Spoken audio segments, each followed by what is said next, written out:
শত ব্যর্থতার মধ্যেও ডক্টর ইউনূস সরকার বিরাট সিদ্ধান্ত নিতে পারছে। আমরা এই ক্ষেত্রে সরকারের পাশে আছি।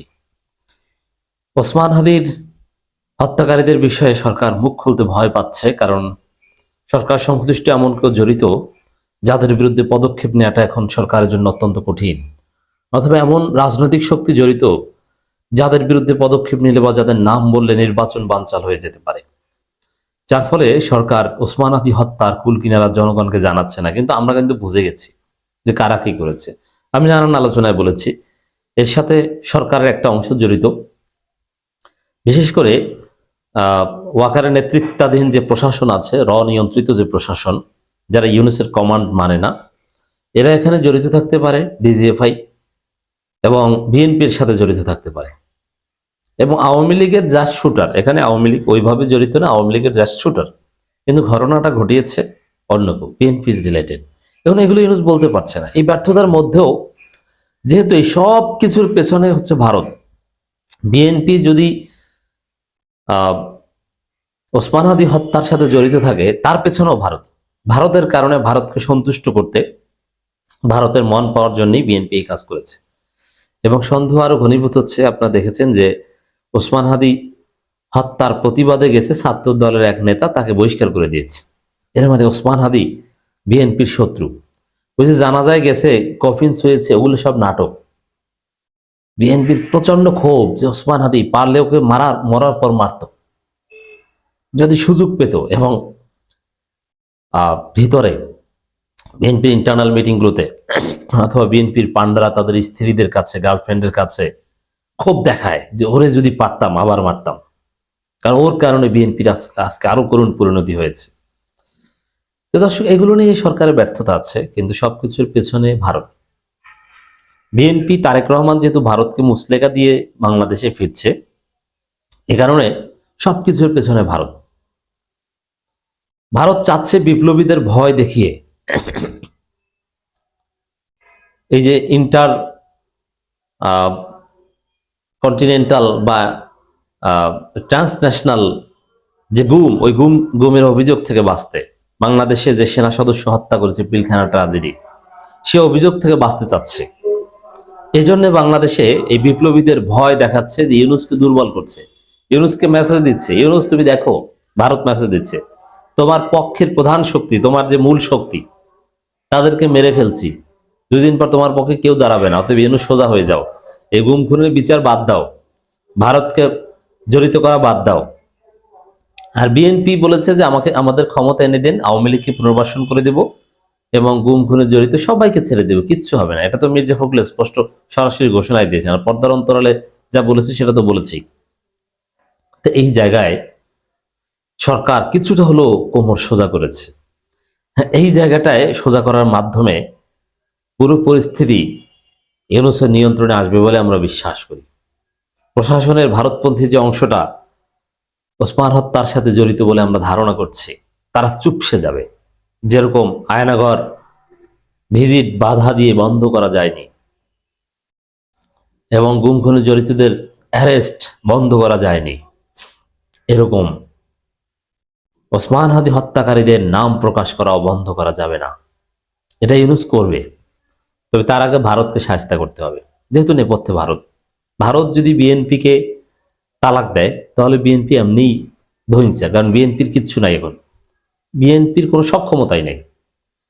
বিএনপি মারামারি পারবে না, 10 মিনিটও লাগে না বিএনপিকে পিটিয়ে মাঠ ছাড়া করা, কারণ বিএনপির জনশক্তি নেই এবং যারা আছে এদের শরীরে শক্তি নেই, এদের পেট মোটা, এদের ঠোঁট ঝুলে পড়েছে, এদের শক্তি নেই। তরুণ প্রজন্ম এদেরকে থাপড়াই দাঁত ফালাই দিতে পারে, এগুলো দেখতে মোটা কিন্তু আসলে কিচ্ছু না। অতএব বিএনপির মূল শক্তি ভারত।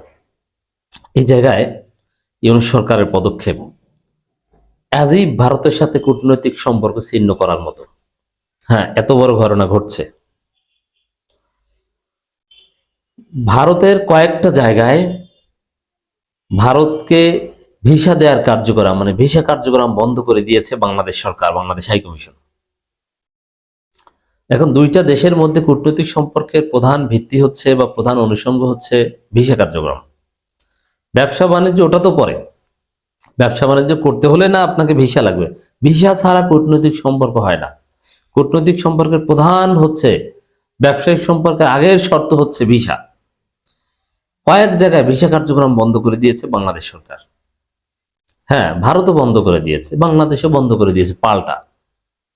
এর মানে বাংলাদেশ ব্যবস্থা নিচ্ছে, কূটনৈতিক সম্পর্ক ছিন্নের মতো ইঙ্গিত দিচ্ছে, এবং বাংলাদেশ সরকার স্পষ্ট করে বলেছে যে প্রয়োজনে আমরা হাই কমিশনের কার্যক্রম সীমিত করে ফেলব।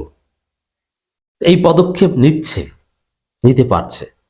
মানে সাদিক কায়েমরা যে আলটিমেটাম দিয়েছিল হাসিনাকে, আসাদুজ্জামান কামালকে ফেরত না দিলে কূটনৈতিক সম্পর্ক স্থগিত করতে হবে, সে স্থগিত করার মতো কিছু অনুষঙ্গে ইউনূস সরকার দেখাচ্ছে, যেটা বাংলাদেশের অতীতে কোনো সরকার পারেনি। যে ভারতের সাথে কূটনৈতিক সম্পর্ক সীমিত করা, মানে স্থগিত করার পূর্বের স্টেজ, এটা হচ্ছে। তবে হ্যাঁ, এটা নিয়ম অনুযায়ী বাংলাদেশ সরকার করছে, এবং ভারত সরকার একটা ব্যাখ্যা দিয়েছে যে না না এটা না। বাংলাদেশ সরকার বলেছে এই ব্যাখ্যা গ্রহণযোগ্য নয়। ভারত যতটা সহজে বিষয়টা দেখছে, বিষয়টা তো সহজ নয়। মানে ভারতের ব্যাখ্যা সরাসরি প্রত্যাখ্যান করেছে ইউনূস সরকার। অ্যাডম থাকতে হয়, এবং কঠোর অবস্থান থেকেই এটা ঘটেছে, নাম্বার ওয়ান। দ্বিতীয় হচ্ছে, আপনারা জানেন যে পশ্চিমবঙ্গ, শিলিগুড়ি থেকে শুরু করে দিল্লি, বিভিন্ন জায়গায় বাংলাদেশের যে কনসুলেট বা ডেপুটি হাই কমিশনার অফিস সরাসরি হিন্দু জঙ্গিরা হামলা করেছে। এই ক্ষেত্রে প্রতিবাদ করেছে, এবং বাংলাদেশ মোটামুটি ইঙ্গিত দিচ্ছে হামলাগুলো এমনি এমনি হয়নি, এটা মোদির কনসেন্টে হয়েছে। তো মোদিকে কাঠগড়ায় দাঁড় করাচ্ছে ইউনূস সরকার, যে মোদির সম্মতি ছাড়া বা সরকারের সম্মতি ছাড়া এভাবে বাংলাদেশের ভিসা সেন্টারে হামলা হতে পারে না।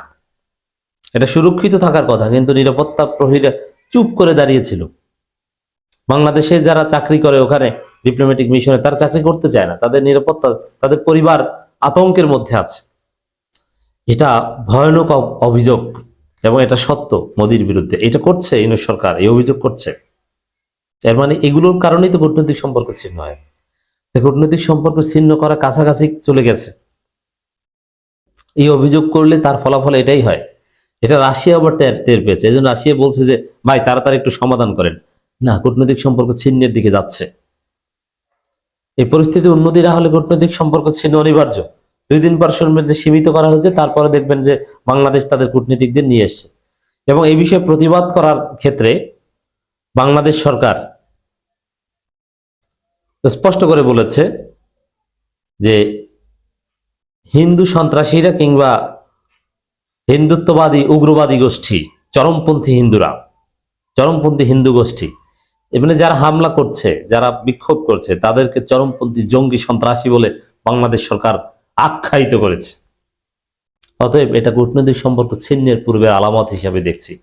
অতএব শত ব্যর্থতার মধ্যেও যেটা আমাদের জন্য জরুরি, ভারতের সাথে কূটনৈতিক সম্পর্ক ছিন্ন করা দরকার। তাহলে বিএনপির যে ভারতের দালালি, এটা সোজা হয়ে যাবে। কূটনৈতিক সম্পর্কই নাই, তুমি দালালি করে কি করবা? পরিস্থিতি সেদিকে যাচ্ছে।